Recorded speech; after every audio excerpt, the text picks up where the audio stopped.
are here have heard me say this before, but we want to get your ideas, your comments, your hopes about the Riverway, how we can connect better to the Riverway, how it can be there more activity, both for people above the water and in the water. So we have a whole bunch of different events that are happening this week. We had a Petra Kucha last night where we had people just give us some quick impressions and ideas. That was a lot of fun. We had a mapping seminar this morning where we got different user groups, like accessibility groups, like our tidy towns groups, like our heritage groups, cyclists, giving us very particular feedback about the spaces and how they could improve and what they might like to happen. But today the event that we have is, we call it Listen and Learn. I've been told I need to change the title for that if it's about getting feedback from people. I don't mean to be listen and learn what we're saying, but just that we all listen to exposing what's happening within this area. So we have two of these events where we're asking people who have a lot of knowledge and maybe either from a user perspective or from a policy perspective about the Riverways to kind of just tell us some background about it. So today we're very happy to have Colman Byrne from Limerick Open Navigation and Dave Neville from NavSails talk about the river from a user's perspective. So Colman represents a larger group of boat users. So let me actually just read his bio. Slide of my presentation now. And you can, I was going to say, you can introduce yourself. And we invited Dave because he's actually running a business that is based on the water and trying to get people on the water, and he does all kinds of events, which I'm sure he'll tell you about it as well. So we're just, what the format will be, I'll try to keep it to half an hour, and then we'll have we'll have 15, 20 minutes of questions, and we'll go on to the next speaker and have 15 or 20 minutes of questions. We really want to get discussion happening. We've also left around comments sheets. We want to get your comments, whether they're in the physical things that you write now, into our box, or else you can write to cityengage@limerick.ie and tell us what you think in relation to this. So Vincent Murray, who will be joining us soon, will be helped to moderate the discussion. And Vincent has a lot of knowledge about the Riverway. So Coleman, with that, I'll get you started and let me turn off the... So there's a screen here. There's also one up here for people who can see better over here. So good morning all. My name is Colman Byrne. I'm the spokesperson for Limerick Open Navigation. And I'll start my presentation with a...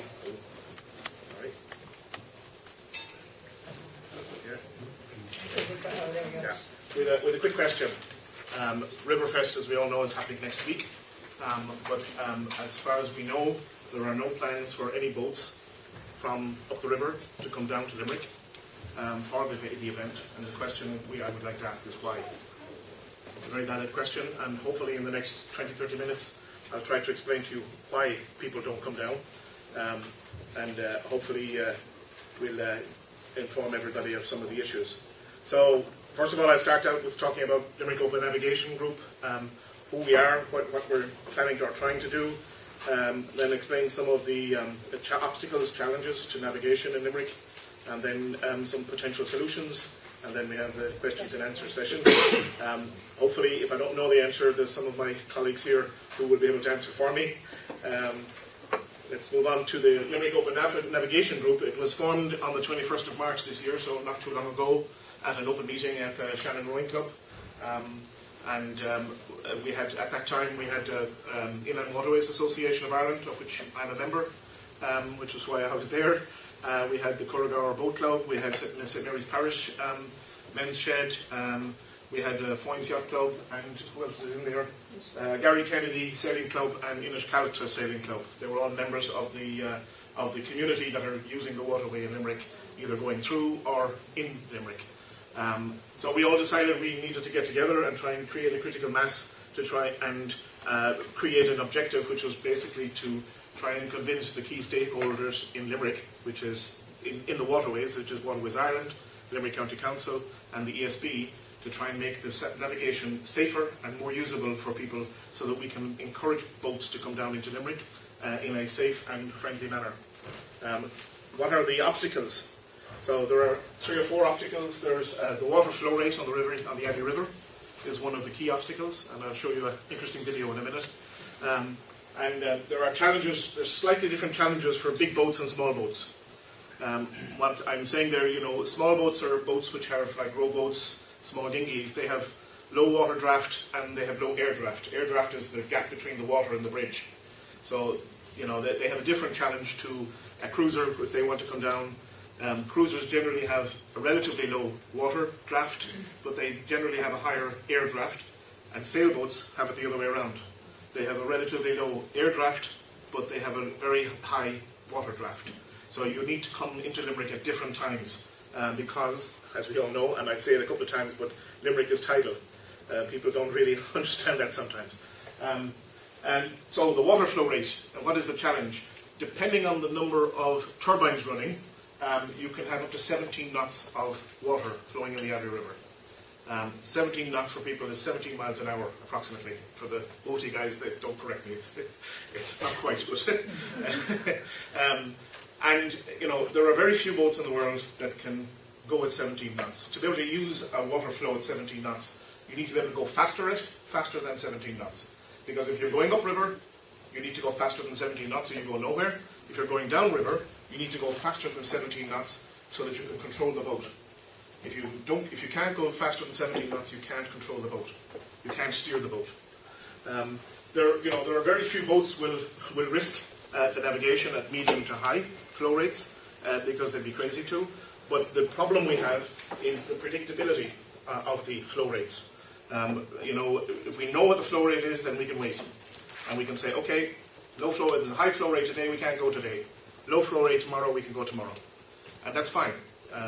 But the problem with the ESB and the discussions with the ESB is that they are not inclined to or not willing to, and we had a discussion with them on Monday. I have a little bit of better understanding as to the difficulties, but I still think it's possible. Okay? And there's one significant issue as well, that there's a 90-degree turn at the Abbey River. As you're coming down the Abbey River, you turn almost 90 degrees to go under the Abbey River, Abbey Bridge, and into Ball's Bridge. If there's any significant flow at that point, it can be really hairy, because what happens to a boat when you turn it at this angle in the flow, instead of it going into the bridge, it goes sideways. And you end up against the wall before the Abbey River or under the Abbey River if you're not careful. So it can be fraught with challenges. So again, at the right flow rate, it's a doggle. At a high flow rate, it can be very dangerous. So just to give you an idea, here's a short video, which I hope it runs. So this is the way coming into Limerick as it should be. Okay? So here we are arriving into, this is O'Dwyer Bridge. You can see there is some flow. It's not that there's no flow, but it's reasonable. It's low enough that, in fact, this is Brian Wilson's boat. Those of you on the river will understand who that is. That's Fergal's boat, actually. Tangerine. Is it Tangerine? Okay. Well, I know it's Fergal's film, so or Brian's film. So here we are coming down the Abbey River, and it's relatively peaceful, relatively calm. There's no big deal. And you can see there's the Abbey River, or Abbey Ridge, approaching here with the Absolute Hotel on the left. That was Grove Island, by the way, on the left there. And you come into the Abbey River, so long as there isn't a significant flow, no issue. Okay? Except you have to be careful and come at the right time, that you have enough water underneath you and enough gap between you and the bridge. But that's a timing issue. And most skippers should know that and have to understand that and take that into account. That's nothing you can change, that's nature. Again, we're coming into Ball's Bridge here. Ball's Bridge is actually the limiting factor because it's the lowest bridge. So that's the factor that you have to tie into. It's 4 inches lower than the Abbey Bridge. So, 4 inches can mean a lot to a boat. It can mean the difference between hitting your superstructure or not. Now we're into, I think it's called George's Quay, I think it's called. And you can see, at this time, there's boats there. But there very often isn't, because you can't move there because of the flow. That was Matthew Bridge we came through, and now we're down into the O'Halloran Bridge and into the marina. No mad panic. Nice evening, nice day.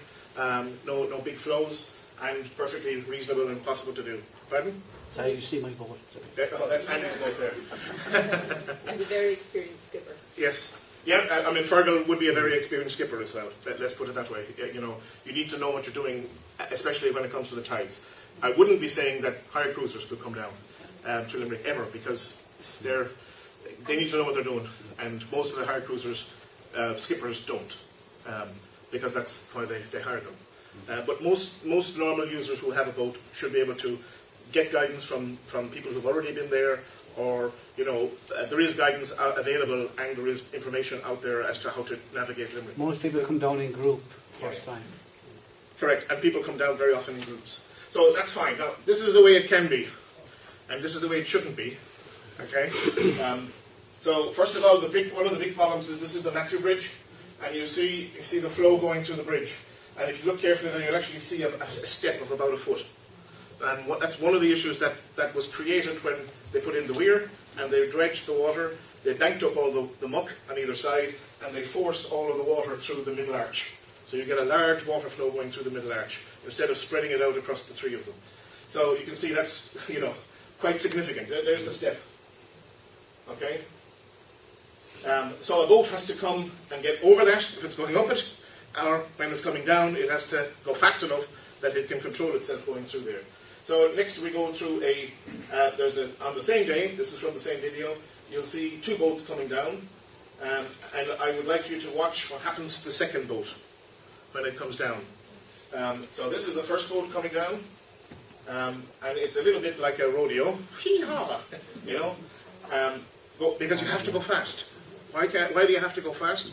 Because there's water flowing, you have to go faster than the water flowing to be able to control. Okay? So no issue. The guy got down through the rodeo, or the whatever you want to call it, and shortly now there'll be the second boat, and the second boat didn't go fast enough. Okay? And watch what happens. So here we have the second boat. So here he's coming. Hope the person isn't here. It could be. I don't know whose boat it is. But if you watch what happens here now, just here, as he comes here, watch the back of the boat. Okay, see the back of the boat? So what's happening there is it's getting out of control. Because he's not going fast enough, his steerage is pushing his back end. Okay? And if it had got out of control, it didn't because he kept going, he could have been pushed all the way around and up against the wall. So he spotted it and corrected it. But that's what I was trying to show you is what can happen. Do you have to be guided through there? Pardon? Do you have to be guided like the second smaller boat? Most people would appreciate somebody who knows what they're doing, showing them. The problem is visibility. When you're coming down the Abbey River, you don't know what's going on around the corner. Who's coming up? You don't know what's happening, you don't know what the water flow is like, or whatever. So if you start at the top of the Abbey River, okay, and you go in, once you go into the Abbey River at the top, you're committed. You have to go all the way through. There's no place to stop. Okay? And that was Pat Lycett, in fact, and he would be renowned on the river for knowing how to do it, and he's very helpful, and he will come along and help you to navigate it if you ask him. But, is it fair to ask Pat to do that for every boat in the world? It's not really. So it needs to be made easier. And there's a couple of things we have suggested later on. Visibility of what's happening down when you're committing up at the top of the Abbey River, what's happening down further down would be very useful because people can wait up there. If it's the wrong state of the tide or the wrong flow, there's a waiting jetty up there, and you can tie up there in relatively peaceful calm and control and wait until the conditions down in the Abbey River and get better. So challenges for small boats. As I said, Limerick is tidal, and small boats generally have a low draft and a low height. The use of navigation can be almost any time, but obviously the high flow makes it relatively dangerous for small boats. Large boats, because we have to go faster, if we're coming down at a 4-knot water, and that means we have to go maybe 5 or 6 knots, and they come around the corner, which is a blind corner, and there's a small boat in the middle of the river, guess who's going to win? The big boat, because they can't do anything. They're stuck, they've got small boats in the middle of the river, and they're just going to have to keep going, or they lose control, and they'll end up ploughing into the small boat. And to my mind, that's an accident waiting to happen. It's pure luck that we haven't had it happening yet. And generally it hasn't happened yet, because somebody like Pat Lycett goes down before the boat comes down, tells people, by the way, there's a boat coming, don't go out in the river, and then he brings the boat down. But, if Pat wasn't there, and the small boats from Connor's team and Andrew's team back there, the Corrigal and so on, if they were in the way, they were gone. Because most of those small boats, like the Ganlows and so on, they're very shallow and very small, and they're very unstable if you don't know what you're doing. I've fallen out of several of them myself at times. So, it's an accident waiting to happen, that one. And ultimately, there are insufficient moorings for small boats. there used to be a lot of moorings up on the Abbey River, traditional moorings that were there for, I don't know, hundreds of years, I would say, at that stage. And during the water drainage scheme thing, they were all removed and never put back. So there's no place to go, in reality. In terms of challenges for large boats, it's a compromise between the depth of the water and the water height of the bridge, between the water and the bridge. So you have to time it right, because it's tidal. So for us, I'm a large boat owner, I should put my hand up and say that, the most useful time is half tide. So we know when the tides are going to happen, we know what the high tide time is, so we time our passage halfway between the low tide and the high tide, so we know that there will be sufficient water and sufficient height for your boat. If you're a sailboat, you might wait till a little after the half tide, because you want more depth underneath the boat rather than height. And for if you're a cruiser or whatever, you might go on the half tide, so there's just enough water and you've got more clearance. So it's a compromise. The marina down in the city centre, I certainly wouldn't leave my boat there unattended, because it's not really secure. It's not monitored. There's no security. There's nobody there stopping anybody from going in and jumping on your boat. And my boat is a really old boat. It's built in 1972, so it's not that expensive. But some of the boats can be quite expensive, Again, at the moment, and I have no issue with it, the small boats have no place to moor, and we're not coming down, the big boats, so they're using the moorings. And you're absolutely right, why not? They're there, so use them. Until we can figure out how we get the combination of both, they should be using them. And they are, so yeah. I have no issue with that.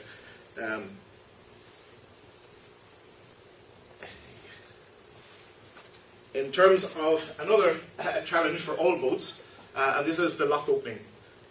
With the installation of the water drainage scheme, they put in locks on the Sarsfield Bridge, which was fine. That's to keep the water in the weird area.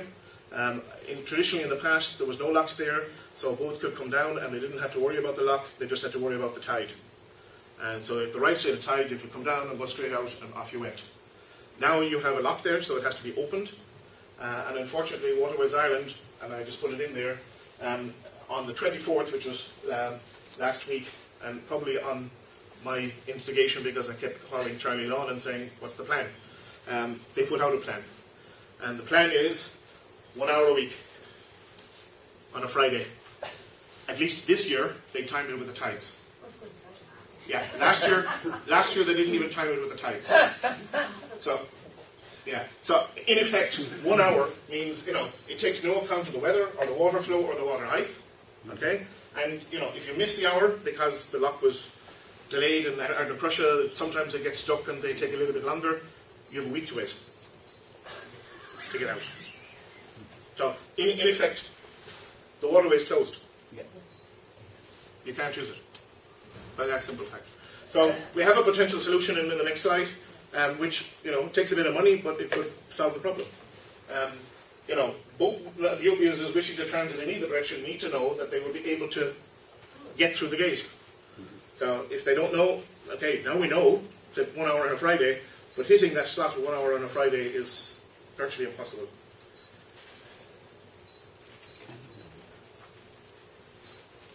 Oops. Yeah, so we were here for the river infrastructure, and just wanted to make a point that, the Limerick Open Navigation, we have significant concerns regarding the plans we've seen so far, and the ideas we've seen so far, and anything that would restrict further the navigation, or restrict any, either in height or where we can go, we would be completely against.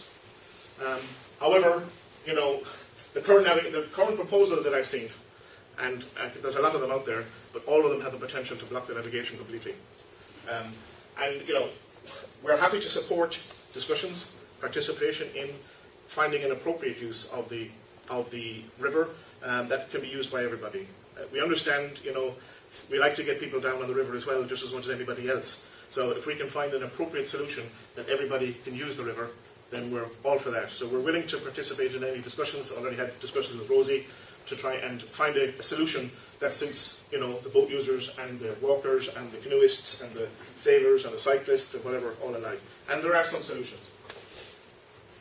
And, you know, we just wanted to say it. 2020 is a big deal on the news at the moment, and at the moment I see no proposals on 2020 about what is, from my point of view, the jewel in the crown, which is our river.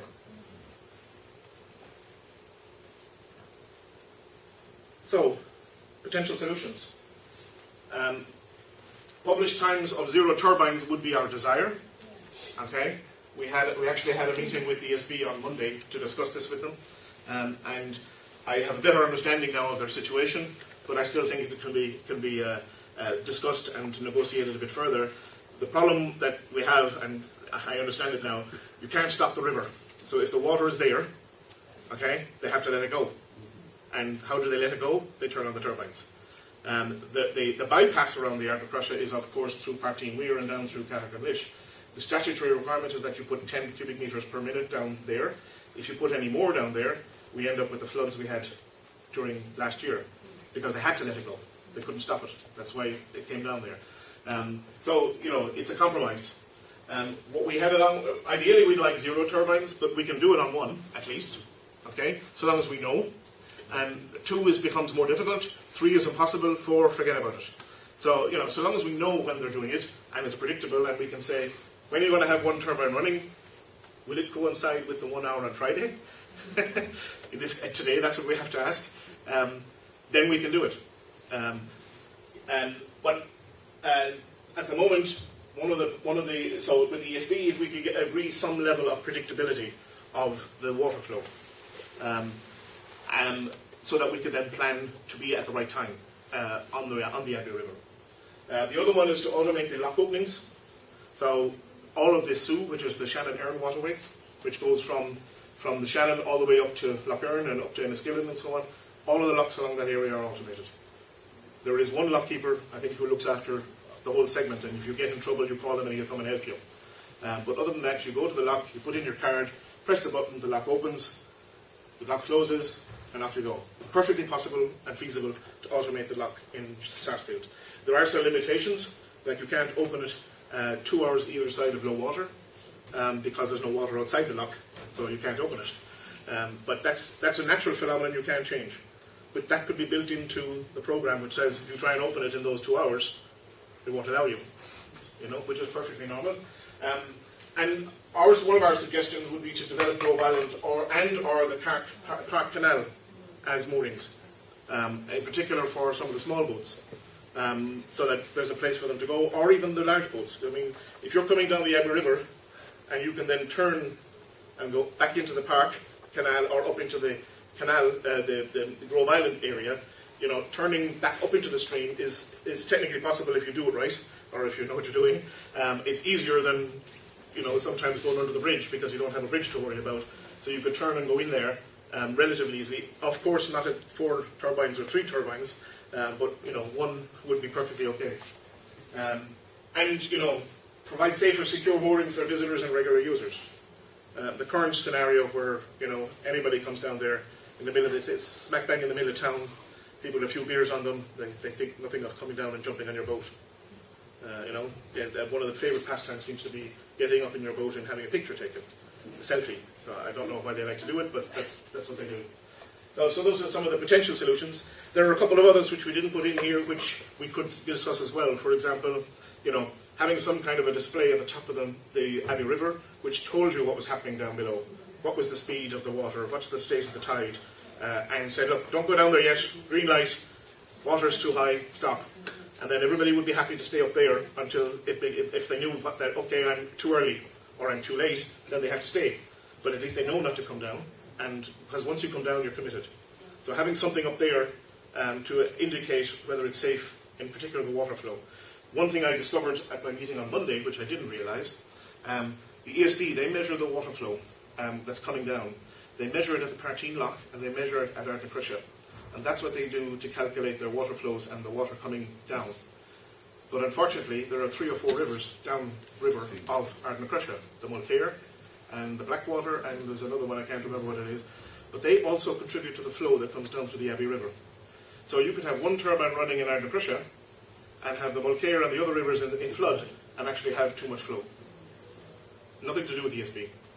if you understand. It's because of the flow of the water's coming in. So having an indicator up there that's telling you would be very useful. Okay? How am I doing on time? Good. Nearly done. That was my last slide. Questions? Very good, yeah. So we'll open the floor to questions, and Vincent, you're here to moderate some questions, or feel free to jump in if you want to. So, any questions for Colman? Yeah. I'm really pleased to hear this. This is just fantastic information, and I love the fact that you have solutions. My own thing is about the park now. The concrete goes up. It's blocked by a big concrete block. In 2 places. Yeah. It's blocked. And at the time the Corby flooded, with last year, it was because Yep. those blocks were there, and the water had nowhere to go. It was coming so fast that it went into the fallow land. Yes.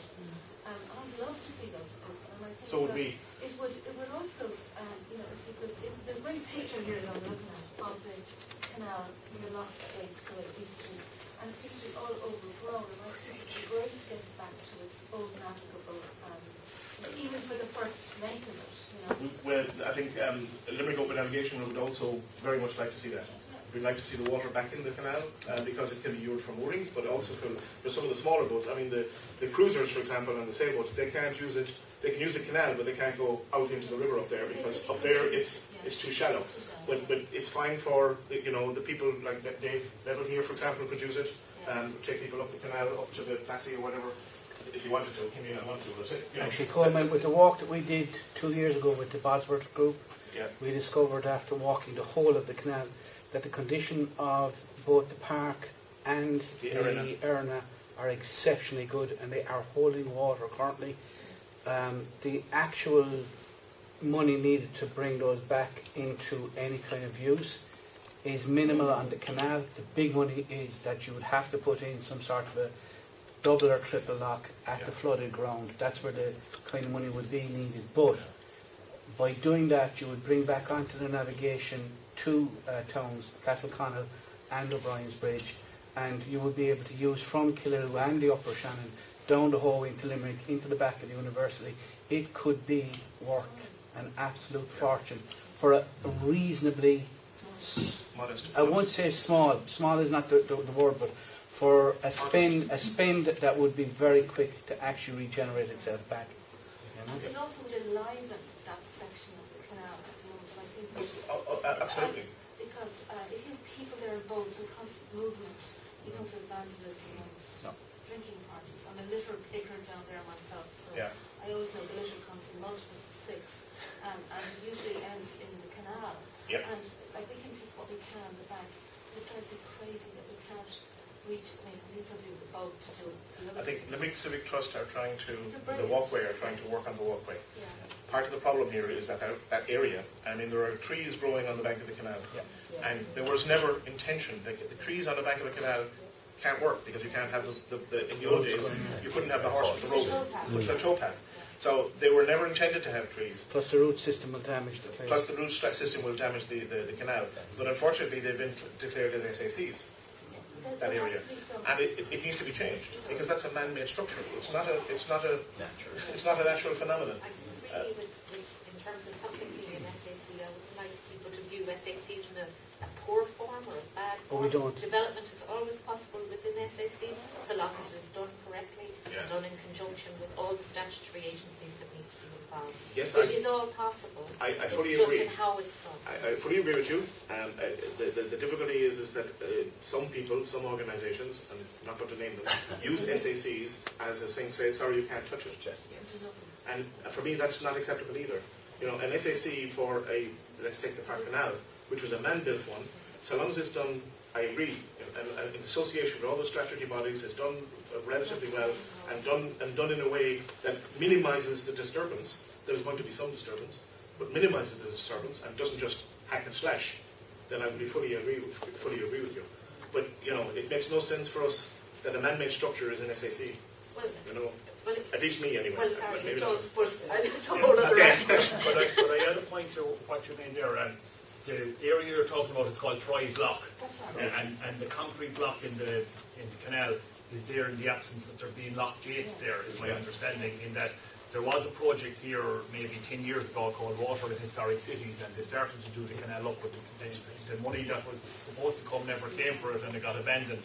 But there was a proposal that the council, working with Waterways Ireland, would put a set of lock gates at that location and take out that weir. If that concrete weir was taken out now, what would happen in dry weather is the top half of the canal, I understand, would go dry, and then it destabilises the banks of the canal, and they could slip anything like that. So until they put back in some form of lock gates there, I think we're stuck with that. Well, yeah, but if it's on the agenda, Yeah. nobody minds. Yeah. And the other one is near the very bottom. Isn't that the concrete as well? The one that... So no, at the bottom, at the Limerick side, there's a lock. Oh, they're not there. Yeah, They you're put only- the lock in there as part of the project, but they didn't finish it. Now, there is a project going on in relation to the flooding called CFRAMS, and they're going to publish their final documents this year, and it's the OPW that run this programme. It's going to go to the Minister, and he'll announce it. Now, Limerick would be one of the priority areas in the country for funding in relation to putting in flood defence stuff. And there is a proposal in that to put a lock back there or somewhere on the canal to prevent flooding coming down the canal in the future. But if that's done appropriately, it will also aid navigation. Yeah, but you've also got to take a small bit of reality when we talk about flooding and CFRAMS. The Shannon, from its origin point, Ardnacrusha, over that whole space of time, drops 100 feet. From Ardnacrusha to Limerick, it drops 120 naturally, both over the Curragh, or the Dunas and all that. So you've got to understand that you have a very shallow flowing river in the topography. That means it's going to flood. The real thing we should be looking at is not, and I understand locks, but the other thing is, what are we putting where that water will potentially go when we know where it's going to go? Okay, it's not a mystery. We know where it's potentially going to go, and how do we manage that? And that's the bigger picture for that. And as regards navigation and that, the navigation really, and Waterways Ireland really, are only worried about what's within the navigation. If it's outside of the actual, what we call the handrail, they are very, very open to you coming to them, and very reluctant to say no to anything. So you will see people, so they are workable with. It's really the big problem with Waterways Ireland at the moment is, with budget, they have the thing that they say our budget is restricted, and therefore we cannot spend unless we see people using it. And I say, well, anyone in business will tell you the only way to get clients or customers is to put the infrastructure in first and then bring the customers to use it. And that's what we hope Limerick County Council will start saying back to Waterways Ireland, that look, Limerick being the biggest and only city on the biggest river in the British Isles and the 5th or 6th biggest in Europe, and we have absolutely, please go out and look at what other cities do on their waterways and see what potential we have. We really have massive potential. Okay, I want people to go away from that knowing that today. We have massive potential in this city to actually stop turning our back on the water and really day by day embrace it. Not every couple of years. Now, we first came to Riverfest in 2006 and we're not able to come this year, circumstance. But I will say to you is that there was a period we were bringing 20 and 30 and 40 boats down, and that has dwindled. One of those videos there, the more difficult video, yeah, that was actually the third inland waterways, and there was about 20 boats came down. Yeah, it was hard. And that, it was just one section. They all came down, and they came down together because it's safer. Yeah. And you know, we had Pat lined up who would help us, and he guided us down. And you know, he would come down into the Abbey River, check that everything was okay, and then bring a next boat down, one by one. Because otherwise, if there was 2 or 3 in there... And don't forget, as well as the people coming up and down, we have a group of guys like Andy, who is actually in Limerick, and Andy will know this. There's a bunch of guys in Limerick who use the river here and go further down into the estuary. Yeah. It can't all be about us coming down. There's an indigenous bunch of guys here who need to have this as well, just as much as we do. And we want to work with those guys. Yeah. And I will say, any time I come down, they make space for me. Yeah. They do. That's not the issue. If I'm allowed to ask a question, but sure. This Grove Island thing now that we have made here, listen, the idea of making a marina in Grove Island. It's all possible. Yeah. And like, to be fair, if there is a potential scheme, all the groups that are here and the council should come together to try and package something that can be sent into Tourism Ireland for funding, because they have funding under tourism infrastructure, and if it's possible to Perfectly possible. It would take a bit of the marina and developing Bryne would take a bit of investment. Is there any SSC issue there, Sinead, either? The hotel, the hotel that was on the... Absolutely. The absolute. Absolute, yeah. No, not I'm talking about the one up there now. There's a Oh, this one. building, we're down this end. It's just out of our vision. Yeah. There's a ruin of a hotel. Yeah. It's there at the entrance. It's At at the the entrance. stores. At the end of the canal. Around that building could be pitched, because that's what the circle of the marina is going to go. Yeah, and also, if you have it in Grove Island, it's a very short walk to the city centre then. It's it's not in the city centre, agreed, which would probably be better for boats, because you don't have all the, I shouldn't say it, but the idiots, I can't call it the idiots, jumping on your boats, because they won't walk up there, but they, Any other questions? Yeah, so just on the SACs, and I know there's a bit of negativity up in here, I'm worried about Ireland, probably one of the people that, but I mean, in fairness with Sinead and all the people that we've been out here this morning walking around, there's a way around everything. Like, I agree. And I think I'd love to see the canal being used. Personally, I don't like to see trees being locked down. The permission, and I think permission is given at different times of the year if possible. So, I think it's a great idea. I think what you're doing is great. Just last look at the marina here, the weir bit. I mean, is that a problem as well when the water's flowing very fast? I know Pat brings you under those bridges as well. Is the marina then a problem with the drop there? Well, you don't go out there, and you stay. If you see the marina, if you see here is the marina. This is the weir here. You stay with the boats. They all stay in here and go through the lock, and then they come down. And this is our problem then with this lock, because you can't get out here at the moment. But is there ever a problem there? Like, I know at one stage, just if there were out there. Here, well, that's another discussion we have to have with Riverways Ireland. This pontoon that was put here, just to remind people, don't go straight ahead, you have to go left. But there are better ways of doing it than that. This pontoon, last winter I think, it got loose. Okay? And it nearly ended up destroying this bridge. There's hundreds of tons. And only for it just got caught on the chain, it was going down the river and into the bridge, and that was it. The bridge would have been out of commission for a long time. Can I ask you, sorry, I'm taking over the questions here. It's fine. You talked about the proposals for the bridge, right? But one of the proposals which Fáilte Ireland set out, which was going to be presented tomorrow, was to create a walkway on the top of the weir. And their thinking behind that was a couple of things. One was that there's already a foundation there on which you could build on top a lightweight steel structure. That would mean you didn't have to do a foundation. And their thinking was that you then have a calmed area at the Abbey River where it's safer for boat users, and then a more dramatic side and then they were going to highlight the difference between them. Just comment on that for a minute. A walkway across the top of the weir wouldn't impede navigation. It would be in danger of being hit occasionally if people weren't careful, because if the boats come around there, if they're coming around there at a high speed, they could potentially get out of control and hit it. So it needs to be strong enough that it can withstand a boat going up against it. And also, I mean, for the smaller boats, like the Corrigan guys and whatever, they need to be able to go over the weir underneath it. So you can't have it, right down on top of the water. You need to have it above the water so small boats can go underneath it. Surely a floating bridge would be the thing. No, if you put a floating one there, first of all, the floating one wouldn't survive. The flow rate coming down there, it would not survive. Right? Because the old bridges in Bratislava were floating bridges until I can't remember. If you've seen if you ever stood in the Corridor Boat Club and the water is really flowing, okay, it would be virtually impossible to have a floating bridge across there. There is also temporarily, yes, and hopefully the ESB will know about it and won't turn on the turbines. there's also the problem, as we see up in Meelick, of detritus.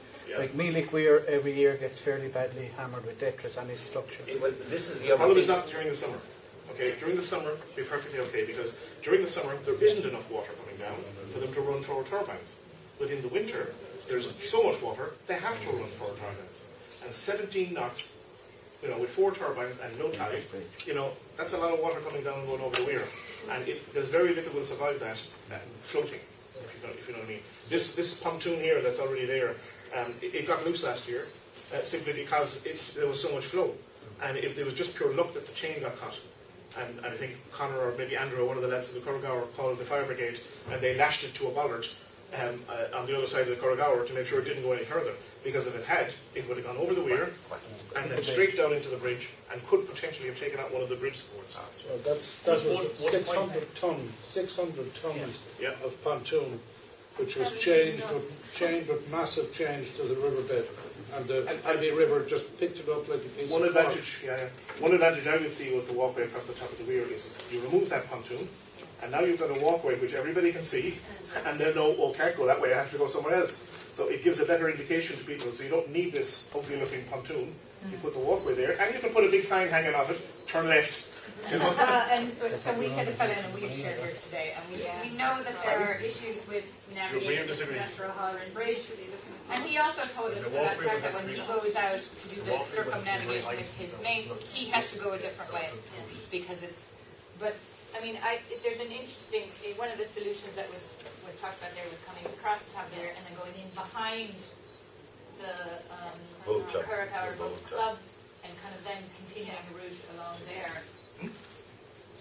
So I mean, just in terms of this warning along here, or there could be something developed at that edge that serves that purpose better, hopefully, than that. Maybe, I don't know. Just in terms, and Colman, you mentioned as well, in terms of the sailing boat. You're talking about a bridge going over that weir. The weir. So there was 4 lily float sailing boats, and you'll see it on the slideshow I'm doing in a while. They're not full sailing masts, they're gaff masts, so they maybe go halfway up. But those boats were built, are being built, and hopefully being left behind the Hunt Museum. Now, if you've these are what Terry McMahon was talking about? Is that what you're talking about? from the pictures of the boats with the masts, you came out on one of them during Heritage Week. Oh, okay. So they had masts, which might just go to the roof here. But with that walkway there, that will obviously stop those boats from going into the can area. From coming over the weir at high tide and coming up, or trips up and sailing in that area. Can they take down their masts? Yeah, well, I mean, the objective of it is to sail around that area. So to take down the mast, you'd have to. So this is a conflict between users who want to stay on the river and people who want to sail. Can I add something into the debate, because there's a party that's probably not represented here today, but there's a huge input into what the council does in the river, that's the OPW. And the OPW are responsible, obviously, for drainage in the country. And like some of the images of the bridges that have appeared, the possible bridges, the OPW wouldn't allow it because the council have to go into what's called a Section 50 agreement with the OPW. So you're not allowed to block a drainage channel, and effectively the Abbey River and the Shannon are drainage channels for the country. So if we were to build a bridge or any type of a structure, it would probably have to span the river without having any columns or pillars in it nowadays. Even though the weir is there? Yeah. The weir is at a certain level, it's at about 3 still allows the water though. Yeah, but if you put a bridge on it, you'd just be putting steel columns coming up from the drainage. Possibly, so that could happen, right? There's not just a weir there. Under the weir, there's a huge sewage pipe. Right, but that's why they suggested it, because it's such a massive concrete structure. The bridge would be much less because you don't have to do the foundation. It's already there, and you can put a lightweight structure. There's a foundation there to carry the wall. When they designed that foundation, they wouldn't have designed it to carry a bridge and wind loading on a bridge. So it might not be. We don't know. The point, Rosie, is that if you're going to put a bridge on top of the weir, and it has to be at a high enough level that it doesn't get flooded. And during the winter, at high tide and spring tide, the water comes up to quite a high level in that area. So it would have to be above that level. Yeah. It would be 2 or 3 meters higher than the weir wall. And then you have the moment of force or something sitting up on top of a. That's the actual weight, because, for example, during the fireworks for Riverfest, that whole area becomes just literally swamped for people. And if you have a footbridge there, there are going to be as many people as can get on it will get on it. There's also the visual impact of a very high bridge in front of the Hunt Museum. It's a beautiful building. If you're looking across, like that's one of the iconic photos of So it would be better if it was low, but the only way that would happen is then sailboats couldn't use that. No, but it would be flooded maybe once or twice a month. the actual bridge. Yes. Yeah. Is that bad? Could you make it so that it's... You have to clean it after. You'd have to, every time it gets put on the water, it gets smoky and dirty and slippy. So if it gets flooded with the force of water that's coming down hitting it, your bridge is going to go like this, and eventually, Is that a floating. Sorry, that connect on to, would that be a problem there connects on to? It would be because Shannon Rowing Club, you'd have to allow it get access through Shannon Rowing Club if you did that. And they may not be happy to do that. It's private property. Pardon? You'd have to probably start it somewhere over this side and then jump over to the, rather than having people come down the other way. Well, you'd have to come up here somewhere. That's the whole level down lower. I mean, Oh, I know that, but that's good in some ways if you can have a ramp or was there a wheelchair? Excuse me, sorry. Yeah. Go ahead. There's a huge millstone in all of these discussions. Yeah. And it's the flipping footbridge. If somebody could just say, look, forget the footbridge and work with all the other things, Yeah. that would be Well, Well, wonderful. yeah, but Connor, we were here with a bunch of disabled users this morning who, I know. so there are Come on, conflicts. you're there. not going to spend Hold on a 80 minute. million. Let's Just work for on a a small- footbridge that doesn't go across the river, that goes around the river. Yeah. Right. You know, I mean, if you were to connect up along here to this bridge, and then you could go back and try and figure out a way of having a circular walk that is wheelchair accessible all the way around between the what's that bridge called? The Shannon Bridge. No, that's Sarsfield and Shannon is down further. Sarsfield and Colman Bridge. Colman Bridge. That you have a kind of a walkway going all the way around. Attached to the Away bank. from the river. Attached to the bank. Like a Attached to the bank. boardwalk. Either attached to the bank, like Yeah, but obviously on your this bank problem here. is when you get here. You have a gap here from the castle to Colman Bridge. So you could put, for example, a walkway across here in here. Yeah. Not attach it to the wall because we don't want to destroy the Historic castle. structures. Exactly, but put it into the waterbed there. And And then keep connect going it up around here. to there. So if you keep going around, so then we're talking about coming around Yeah, here. then you have to connect it to here. You can still come around here. And then what do you do when you get Yeah, around? this is the difficulty. At the moment, you have to connect to the potato bridge and go across here. Into the potato market. But this was his issue. This Yeah. was where he had to split over from the rest of his Because he people. could- They kept walking and he had to go around and meet them Correct. somewhere else. Yeah. I guess there is an aspiration that there's a direct navigation along the river. Yes. Is it possible That's to what do it that when you get here? The solution that Fáilte Ireland had put forward was, we already have a foundation on the weir, and we put it on there and come around. That's one solution. It seems like anything that goes across here is going to affect navigation. Yes. So the only possible solution would be then to go here, or to just keep as we are and go in this But make not it- so direct But route. make it more accessible. That's make it the more other. wheelchair That's the accessible. To other eliminate option. the barriers The for it. obstacles. yeah, we have Whether you can So ramp the it only- or we have not. an alternative proposal that you can Just ramp it along and upgrading Sylvester O'Halloran Bridge Yeah. to a much wider bridge. Or a better ramp, Yeah, get the slope It right. would be longer, but it would also be four times wider. And more suitable for wheelchairs. Wheelchairs. So everybody's pretty much agreed that on top of the weir is not a good idea. No, Can I just ask, is the point, because it's pipe. Any more questions? And is the point of a weir bridge to get people in contact with the water? To be closer And to the water's and if edge so, in a more would you not direct take route. 18 million and put it into the infrastructure which gets people onto the water as opposed to putting a bridge there? A question, or take some of it. Yeah, but Because it seems to me with 2 million maybe you could do a lot more. Could I ask a In question? the marina with it. Yeah, exactly. For instance, if you did the marina, that'd be amazing. Sorry, can I just by show of hands, how many people have come down through Ardnacrusha and into Limerick and seen the actual river from that direction? How many people in? What would you describe that as spectacular? Those that have done it. Yeah, Okay. absolutely. Can you imagine if you had some way to show that to people who come to visit our city Yeah. safely and say, look, we can bring you and show you something absolutely spectacular in this city. Take you half an hour. You know what I mean? That's where we need to be looking at, and that's what we do when we get that done. We get the money that comes, and I mean it is money. Money comes back from it, and then you can spend that on other infrastructure and another. That's the creation. That's what we're looking for. That's what I think we should be looking towards. People are the solution to this. People coming down the river, people who are already down here, and people who are visiting. Just saying there about the canal, why did you put the money into the canal? Even up first, try not making a parking space for the cruisers, because everything is beside it. And right inside the canal you have the park, and the left hand side you have Groody Island, you have all these facilities. Yeah. You also have the walkway up to Plessis, up to Long Fields. You go the opposite way, you're in the half the town. Yeah. So why don't you take this money from the Well, bridge? I'll answer Yeah. that directly. My understanding is that there is money available to improve connectivity along the river and in connecting the river to city. And we're talking about this area around Arthur's Quay, behind the Hunt Museum, Potato Market, and the frontage here. I'm not saying there isn't money available from other sources or whatever. The project that I'm managing is to look at the money that's available for that purpose. Yeah. But we can go back, and it may be the case that within those areas there are other things that can be done to improve it, and there could be other funds available for doing a lock or whatever. Vincent was already talking about C-frames money. But for the purposes of this exercise, we're kind of focusing on those areas of improving accessibility in some ways or other. And there is an issue with accessibility. What I'm trying to establish is, do people think there's even that weird proposal, which seemed to have at least some idea, which didn't have a navigation issue? Yeah, can I ask one other question? I'm not sure, some of you that are on the river for years might have been aware of it. There was a proposal maybe 10 or 12 years ago to look at putting a lock at the top of the Abbey River. Yeah. Control flow in the river. That's mooted at once. Yeah.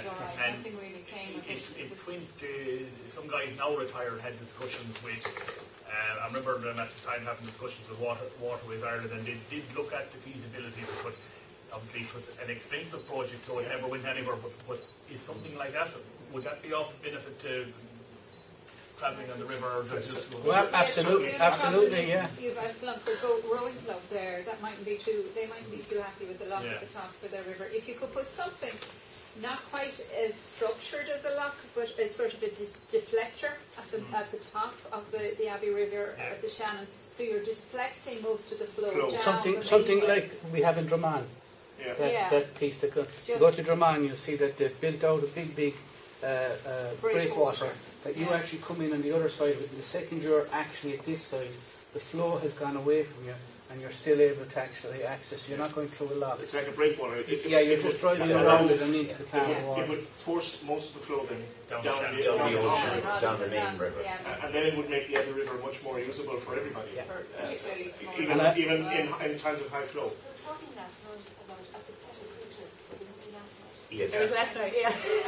We were talking about the Abbey River having become so overgrown. There used to be boat races where you had two, passing one another, and even 3 lanes, and that's all been kind of grown out. Restricted. Yeah.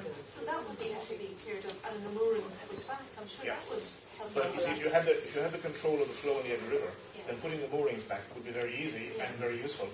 So you could moor along there. But if you have the high flow down there, it makes it very difficult. Probably should have done it from the start. Pardon? They should have done that from the start. Yes. The simple reason, when they dredged the Abbey River, the flow got stronger. Yes. And the whole lot, and it's eroded the oil and field, the banks of oil and field. Which now is another. See these big steel pylons stuck into the ground. Which is another thing. The breakwater would help, Andy. The breakwater would help that. The breakwater would help that. The oil and field, the bank down the oil and field was all damaged and eroded now because they didn't do it from the start. Because they increased the water, the flow of water has increased so much in the Abbey River. On the banks of it. Plus driving in those pylons didn't actually help at all. No, good, you can't do that. But if you deflect it then, it would then come down the other side. So you have one place where it's going really fast. Bear in mind, I know nothing about river flows. Okay? So one place is going really fast. The wide so place, you're creating a real channel where the wide place is going faster. Moving. So you're going to change. We're talking about this area here. This is the top of the Abbey River. But so the area where it's going really slow, are you not just going to get a whole build-up of sediment? Yeah, potentially would, yeah. Well, the silt actually doesn't come down river, guys. The silt comes up river. They wouldn't be slowing it down that much. But note the silt. Would it slow it down But this, enough that it does cause that issue? Yeah, there is a problem at the end of the Abbey River with sedimentation behind the wall. Yeah, but that's because down here. down here. Oh, down here. Yeah. The silt is coming up the river on the tide. That's the majority of the water. and when it slows down in Limerick at those areas where it actually goes slow, it drops. And then the water tide goes away and it leaves it. So the wall that's down here, the weir wall, the tide comes up, it goes above the wall, and any silt or muck that's in this water at that time then just drops on the calm side, and it then builds up behind the walls. And that's the silting area. That's the issue. But if there's a reasonable flow, I mean, you wouldn't want to put something in here that would block all the flow. You need to be sure that there is a certain flow. Otherwise, the fish and the wildlife and so on and so forth. So, I told you I do not think about But there would want to be some flow. But that would need to be calculated and figured out as to what would be appropriate. And what would actually deflect it. Because you see here in this area, you actually have quite a lot of depth. Okay, so you can come down here, you can turn around, and then go this way. If there's something coming out here which deflects the water down that way. The question then, I mean, I'm not an expert in water flow either, I'm just a boat user. The question then would be, what impact would that have now on this side? So that would need to be studied as well. You need to understand, it would create a more exciting Gurrigar Falls. It would have very little, if not actually none, in real terms, because just of the geographical way it is, the width that's there, and what you're actually talking about slowing down. You're actually talking about the times when the turbines are on, as opposed to the times when they're not. Okay, so what you're doing is you're deflecting turbine water. Okay, that's what you're actually doing. What you're saying is the Shannon can handle that, not a bother. Seriously, you'd hardly notice the difference. You know? I mean, the agriculture scheme is what they call a river run system. So it's using the fact that the water's there, and it's going to go down the estuary anyway. So it's not storing any water. So there isn't a big reservoir behind it which says, so that it can turn off the turbines. I only learned this on Monday, so I'm not an expert, but you know, they can't turn off the turbines and leave them off and store up a lot of water behind it. If the water is coming, and they watch it in several places up along the river, if the water's coming, they have to turn on the turbines and let it go. Otherwise, it will just completely take out the weir and agriculture. So they have to keep letting it go. Not like some other schemes where they actually store up the water, and the system is built up to store it. The agriculture one isn't built to store water. So if there's water there, heavy rainfall, and this is part of the predictability problem that we have with turbines running. You know, the ESB are saying, yeah, you know, I can tell you we won't be running the turbines tomorrow, but if it rains tonight, I might have to. Store the water. Plus, I think Ardnacrusha Crusher is overloaded, I think, by Turlock Hill. So in other words, once the switch is switched, Ardnacrusha Crusher has no more decision to make once it's decided that it's going the number of turbines that Ardnacrusha turn on or off is not determined by Ardnacrusha. It's determined by area. We should actually play the girl who gives the information. But that's because they use Ardnacrusha because it's instant power. When you want extra power. And so at peak times, 12 o'clock, so what we were told is that the time when the turbines will be most likely not running is between 7 and 12 in the morning. But 12 o'clock, they turn on the turbines for the midday peak. And they keep them running then during the afternoon until after the afternoon peak, and then they turn them off again. So because they're instant power. You know, the power is there, they just turn them on. Of course, the water has to be there in the river to do that, and then depending on how much water is there, they turn on 1, 2, or 3 turbines. You know, in the winter, it's nearly always 4 turbines because. Okay, and so I don't want to stop this discussion because that's why we're here. But there might be some people here who want to talk to Dave, and we can continue the discussion after. I'm going to give Dave an opportunity to give us the perspective of somebody who's running a very successful business on the river. So we'll go on to that, and we'll continue our questions afterward. And let me just turn off this.